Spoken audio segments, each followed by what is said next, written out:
ایک شخص کہتا ہے کہ میں نے ایک شخص کو دیکھا جس کا ہاتھ کاندھے تک کٹا ہوا ہے اور وہ چیخ چیخ کر کہہ رہا ہے کہ مجھے دیکھ کر عبرت حاصل کرو، کسی پر ظلم نہ کرو۔ میں نے آگے بڑھ کر اس سے پوچھا، میرے بھائی تیرا کیا قصہ ہے؟ اس شخص نے جواب دیا کہ میرا قصہ بڑا عجیب و غریب ہے۔ دراصل میں ظلم کرنے والوں کا ساتھ دیا کرتا تھا۔ ایک دن کا ذکر ہے، میں نے ایک مچھیرے کو دیکھا جس نے کافی بڑی مچھلی پکڑ رکھی تھی۔ مجھے وہ بڑی پسند آئی۔ میں اس کے پاس پہنچا اور کہا کہ یہ مچھلی مجھے دے دو۔ اس نے صاف صاف جواب دے دیا، یہ مچھلی میں تمہیں نہیں دوں گا، کیونکہ اس کو بیچ کر میں اس کی قیمت لے کر اپنے بچوں کا پیٹ پالنا چاہتا ہوں۔ تو میں نے اس شخص کو مارا، پیٹا اور زبردستی اس سے وہ مچھلی چھین لی اور اپنے راستے پر چلا گیا۔ جس وقت میں مچھلی کو اٹھا کر جا رہا تھا، اچانک مچھلی نے میرے انگوٹھے میں زور سے کاٹ لیا۔ میں مچھلی کو لے کر گھر آیا اور اسے ایک طرف ڈال دیا۔ اب میرے انگوٹھے میں ٹھیس اور درد اٹھا اور اتنی تکلیف ہونے لگی کہ اس کی شدت کی وجہ سے میری نیند اڑ گئی۔ پھر میرا پورا ہاتھ سوج گیا۔ جب صبح ہوئی میں طبیب کے پاس آیا اور اس سے درد کی شکایت کی۔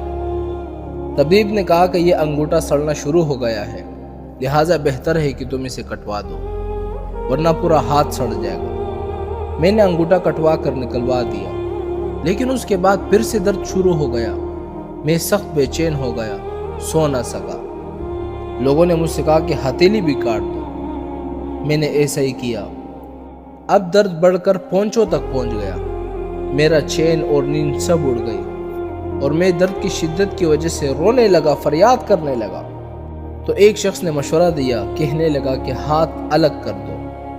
میں نے ایسا ہی کیا، لیکن اب درد مونڈے تک پہنچ گیا۔ لوگوں نے کہا کہ اب پورا ہاتھ کاٹ دو، ورنہ تکلیف پورے بدن میں پھیل جائے گی۔ اب لوگ مجھ سے پوچھنے لگے کہ آخر یہ تکلیف تمہیں کیوں شروع ہوئی، کیسے شروع ہوئی؟ میں نے مچھلی کا قصہ انہیں سنایا۔ انہوں نے کہا کہ اگر تم شروع میں مچھلی والے کے پاس جا کر اس سے معافی مانگتے، اسے کہا سن کر راضی کر لیتے اور کسی صورت میں مچھلی کو اپنے لیے حلال کر دیتے، تو تمہارا ہاتھ یوں نہ کٹ جاتا۔ اس لیے اب بھی جاؤ اور اس کو ڈھونڈو، اسے خوش کرو، ورنہ تکلیف پورے بدن میں پھیل جائے گی۔ اس شخص نے کہا کہ میں نے یہ سنا تو مچھلی والے کو پورے شہر میں ڈھونڈنے لگا۔ آخر اس کو ایک جگہ میں نے پا لیا۔ میں اس کے پیروں میں گر پڑا اور اسے چوم کر رو رو کر کہا، اے میرے آقا، تمہیں اللہ کا واسطہ مجھے معاف کر دو۔ اس نے مجھ سے پوچھا کہ تم کون ہو؟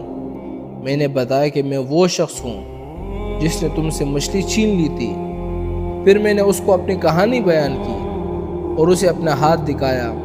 وہ دیکھ کر رو پڑا اور کہا کہ میرے بھائی، میں نے اس مچھلی کو تمہارے لیے حلال کر دیا کیونکہ تمہارا حشر میں نے دیکھ لیا ہے۔ میں نے اس سے کہا، میرے آقا، خدا کا واسطہ دے کر میں تم سے پوچھتا ہوں کہ جب میں نے تمہاری مچھلی چھینی تو تم نے مجھے کوئی دعا دی تھی؟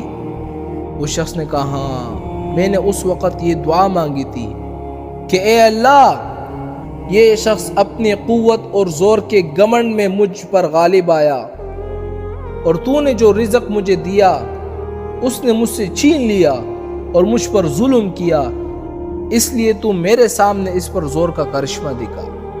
میں نے اس سے کہا کہ میرے مالک، اللہ نے اپنا زور دکھا دیا۔ اب میں اللہ کے حضور میں توبہ کرتا ہوں، وعدہ کرتا ہوں کہ کسی ظالم کی مدد ہرگز میں نہیں کروں گا، نہ کبھی خود ظلم کروں گا، نہ ان کے دروازے پر کبھی جاؤں گا، اور انشاءاللہ جب تک زندہ رہوں گا اپنے وعدے پر قائم رہوں گا۔ وہ کسی